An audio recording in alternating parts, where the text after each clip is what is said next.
కానీ ఇదే దేవాలయంలో కనకదుర్గ అమ్మవారి రథం తాలూకు మన సింహాలు మాయమైనవి, కొన్ని ఇబ్బందులు తప్పులు జరిగినాయి అంటే ఒక్కొక్కరు ఎలా మాట్లాడారు వైసీపీ నాయకులు? వాళ్ళెవరు ముస్లిమ్స్ కాదు, హిందూస్ కాదు, వాళ్ళెవరు ముస్లిమ్స్ కాదు, క్రిస్టియన్స్ కాదు, హిందువులే అందరూ.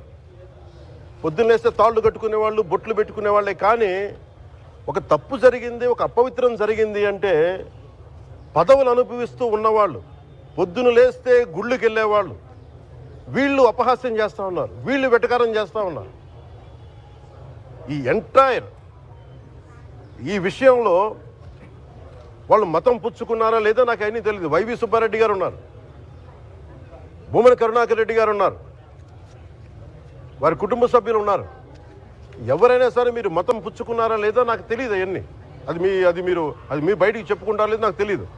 నేను అది కూడా మాట్లాడట్లా. కానీ మీరు బాధ్యత తీసుకున్నారు. మీరు హైందవ ధర్మాన్ని కాపాడుతానని మీరు బాధ్యత తీసుకున్నప్పుడు కాపాడాల్సిన అవసరం మీ మీద ఉంది. బోర్డుని మీరు స్థాపించారు, మేము స్థాపించాల. తప్పులు జరిగినాయి. తప్పులు జరిగితే వైఎస్ జగన్ గారు ఏం చెప్పాలి? ఒకవేళ నాకు తెలియకుండా మేము ఆయన బ్లేమ్ చేయట్లా. కానీ మీ ఆధ్వర్యంలో జరిగింది, మీరు కాన్స్టిట్యూట్ చేసిన బోర్డు వల్ల జరిగిన తప్పిదాలు ఇవి. మేము ఇవి కనుగొన్నాం. ల్యాబ్ టెస్టులు ఇవన్నీ మేము ఆటలాడతామా? ఇవన్నీ బాధ్యత లేదా? కనుక చాలా బలమైన సనాతన ధర్మాన్ని పాటించేవాడిని. దాకా మా ఇంట్లో రామనామం ఉండేది, రామ జపం ఉండేది మా ఇంట్లో. అలాంటి రామభక్తులం మేము. కానీ రామతీర్థం విగ్రహాన్ని, రాముడి విగ్రహాన్ని శిరచ్ఛేదం జరిగినప్పుడు ఒక సగటు సనాతనవాదిగా, సగటు హిందువుగా బయటకు వచ్చి చాలా గొడవలు చేయగల సత్తా ఉన్నవాడిని గుర్తుపెట్టుకోండి. ముఖ్యంగా వైసీపీ నాయకులకి, నన్ను విమర్శించే దేశ యావత్తు నన్ను విమర్శించే ప్రతి ఒక్కరికి తెలియజేస్తున్నా, గొడవ పెట్టుకోవాలంటే చాలా బలంగా గొడవ పెట్టుకోవాలి. కానీ నాది పేదవాళ్ళ కష్టాలు, క్రిమినలైజేషన్ ఆఫ్ పాలిటిక్స్, వీటి మీద మేము మాట్లాడతాం, వీటి మీద తప్పించాం. ప్రజలు బాగుండాలి, కాన్స్టిట్యూషన్ వాల్యూస్ని అప్హోల్డ్ చేయాలి, రాజ్యాంగం బాగుండాలి, వీటి కోసం తపన పడేవాళ్ళు. కానీ సెక్యులరిజం పేరు మీద, secularism is not one way, it's two way.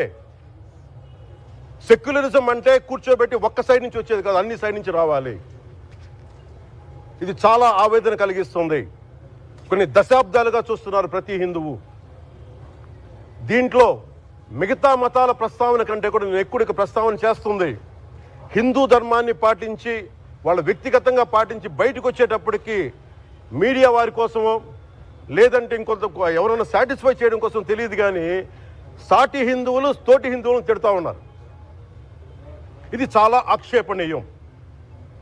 దీంట్లో నేను ముస్లిమ్స్ నిందించట్లా, అది క్రిస్టియానిటీ నిందించట్లా, కానీ బాధ్యత తీసుకున్న హిందువుల్ని నేను నిందిస్తున్నాం. బాధ్యత మీది. మీరు యథాలాపంగా వచ్చి ఇది పొలిటికల్ పదవులు, విగ్రహాలు పోతే మేము ఇల్లు కట్టుకుంటాం, వాకిళ్ళు కట్టుకుంటాం, ఏం మాటలవి? ఇదే మీరు మస్జిద్లో జరిగితే మాట్లాడతారా? మస్జిద్లో ఇలాంటి అపవిత్రం ఒక చిన్నపాటి చోరీ జరిగితే ఇలాగే మాట్లాడతాం. ఎందుకంటే మీరు మాట్లాడరు, ఓట్లు కదా అక్కడ. కానీ హిందువులు మాట్లాడితే హిందువులు అందరికీ ఎవరు పట్టించుకోరు. ఇక్కడ మా వేదన ఉండదా?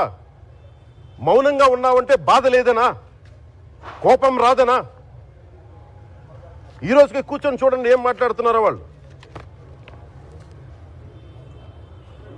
ఆయన వాళ్ళ లాయర్ అంట, ఆయన ఎవరు, ఏజీపీ అంట, పొన్నవోలు సుధాకర్ రెడ్డి గారు.